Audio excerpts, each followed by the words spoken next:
السلام علیکم ورحمت الله وبرکاته ومغفرته. یو محترم د منصور حلاج رحمت الله علیه متعلق پوښتنه کړې ده چې دا څنګه شخصیت و.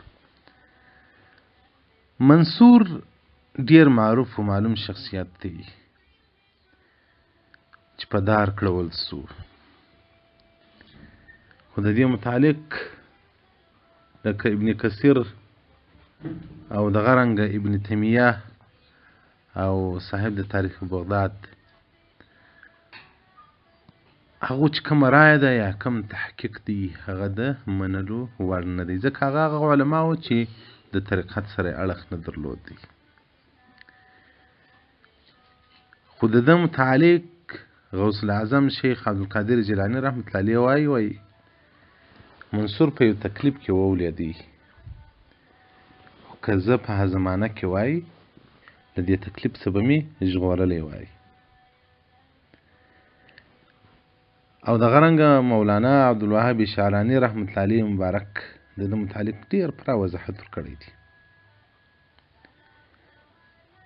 او مولانا رشید احمد گنگوی رحمت الله علیه مبارک فرمایي چې که زه په زمانه کې وای ما د ده د مرګ فتوا نه ورکول او نه مې پر هغه باندې دسخط کاوه، بلکې د هغه خبرو ته یو تعویل پکار و چې ورکړول سوی وای. او دغه رنګه مولانا اشرف علي تهنوي رحمت الله علیه مبارک د ده متعلق وایي چې منصور حلاج رحمت الله علیه د باطلو ډلو څخه نه و. بعضې خبرې چې له ده څخه سوي دي چې د هغو څخه د بطلان یا د غلطوالي وهم پیدا کېدی، نو په هغه باندې هر څوک نه پوهېدی د هغه باید تعویل سوی وای، دی معذور و، دی مغلوب الحاله و. مولانا اشرف علي تهنوي رحمت الله علیه پر دې متعلق مستقل کتاب جوړ کړی دی چې هغه 215 صفحې دی، القول المنصور فی ابن منصور. دې ته پوره وضاحت ورکړی دی د ده واقعات د کوچنیوالي، بیا چې دی غټ سو، بیا د ده د عصر د ده د زمانې د علماو. نو د ده په اقوالو کې تعویل دی، دا د طریقت مسائل دي.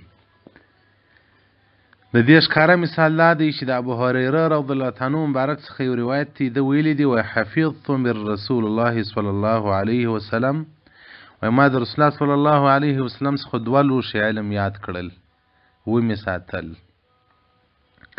یو مې په تاسو کې نشر کړي.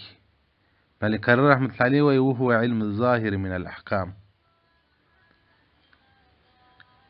او ابو هريره رضی الله عنه مبارک وایي و اما الاخر، هغه 2م لوښی علم که زه په تاسو کې وشنم دغه بلعم دغه غوټۍ یعنې دا غاړه به مې پرې کړول چې د هغه څخه علم باطن او اسرار دي. نو ځکه وایي چې فهم د عوامو قاصر دی، له ادراک څخه د مرام نه پوهېږي.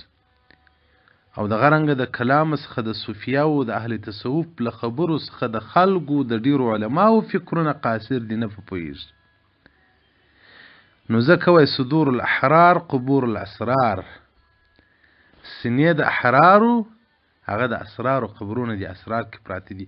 مولانا اشرف علي تهنوي رحمت الله علیه وایي د منصور حلاج رحمت الله علیه په خبرو باندې هر عالم نه پوهېږي. دی خپله وایي زه نه پوهېږم، نو موږ به بیا چیرې په پوه سو؟ نو د طریقت سترو علماو د توصیف کړی دی، او د یو معروف شخصیت و، نه کافر و، نه مرتد و، نه د الحاد عقیده درلوده. کمې خبرې چې له ده څخه صادر سوي دي مولانا اشرف علي تهنوي رحمت الله علیه پر هغه باندې پوره وضاحت ورکړی دی. او په زمانه کې چې له ده سره د کومو خلکو تعصب و او یا د ده په شهادت کې د کومو خلکو فلان و هغه هم ټول ښکاره کړی دي. القول المنصور فی ابن منصور دې ته باید سړی مراجعه وکړي. ما چې دا پوښتنه وسوله ما خو د منصور رحمت الله علیه متعلق مې له کوچنیوالي څخه څه معلومات درلودو، خو بیا مې هم کوشش وکړي چې زه مطالعه پسې وکړم. ابن تیمیه او ابن کثیر خو هغه خلک دي چې په ډېرو شیانو کې موږ ورسره موافق نه یو. او دغه رنګه تاریخ د بغداد هغه کتاب دی چې تاریخ کتاب دی خو د ایمان سره متعلق په حق کې هم هغه تجاوز کړی دی. داسې نو د ډېرو اشخاصو متعلق هغه تجاوز کړی دی. او دا چې هغه مسلم علما دي، منل سوي علما دي، هغو ټولو د منصور حلاج تایید کړی دي، لکه شیخ عبدالقادر جیلاني رحمت الله علیه، مولانا عبدالوهاب شعراني رحمت الله علیه، جلال الدین رومي رحمت الله علیه، مولانا فرید الدین عطا رحمت الله علیه، دې ټولو د منصور حلاج پوره ستاینه کړې ده. دا چې بعضې اسرار ځینې لڅ کړول سول، هغه د ابو هریره رضی الله عنه خبره ده چې ابو هریره رضی الله عنه مبارک وایي که چیرې زه دا بل لوښی علم لڅ کم تاسو ته، زما مرۍ غاړه به پرېسي. دغه روایت ته ابو هریره رضی الله عنه مرقات جلد اول صفحه 408 رقم د حدیث 201 کتاب العلم کې روایت کړی دی. نو ملا علي قاري رحمت الله علیه وایي دغه د اهل صوفیاو په خبرو باندې هر څوک نه پوهېږي، دا اسرار دي.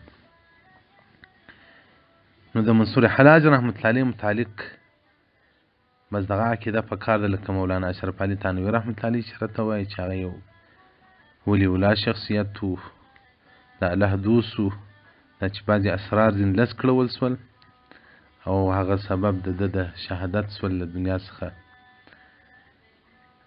د ده تګ پر هغه اسرارو باندې و. نو په دې به بیا انشاءالله الرحمن مکمل تفصیل وکړو. یو شیخ مبارک وایي ما رسول الله صلی الله علیه وسلم په خوب ولیدی. علما له هغه علما چې د منصور حلاج متعلق فتوا د مرګ یې ورکړله، دا څنګه دی؟ او منصور ول دواړه پر حق و. منصور مغلوب الحال و، اسرار ځینې لڅ سول، او هغه علما د ظاهر پایبنده وه، لازم به یې مړ کاوه. او د منصور څخه یو شان بې ادبي سوی و، د هغه سزا هم دغه د ورکول سوه. نو دا هغه د طریقت اسرار دي چې سړی کې پکښې نه وي نو بیا نه پوهېږي، چې پکښې شي بیا کې پکښې شي په دې لین کې بیا یې تسلیموي هم. نو بعضې به ډېر داسې خلک چې پر ابن کثیر به خطا وځي، ډېر به داسې خلک پر ابن تیمیه پر خبرو به ولاړ شي، ډېر به داسې خلک تاریخ بغداد پر خبرو به په کتاب باندې به ولاړ شي، خو لیکن هغو ته زه خپل اعتبار نه ورکوم. د مولانا اشرف علي تانوي رحمت الله علیه مبارک تحقیق زما دپاره کاپي و شاپي دي. که تاسو غواړئ القول منصور فی ابن منصور مطالعه کړئ، ډېر ښه او په زړه پورې وضاحت او تفصیل یې ورکړی دی. والسلام علیکم ورحمة الله وبرکاته ومغفرته.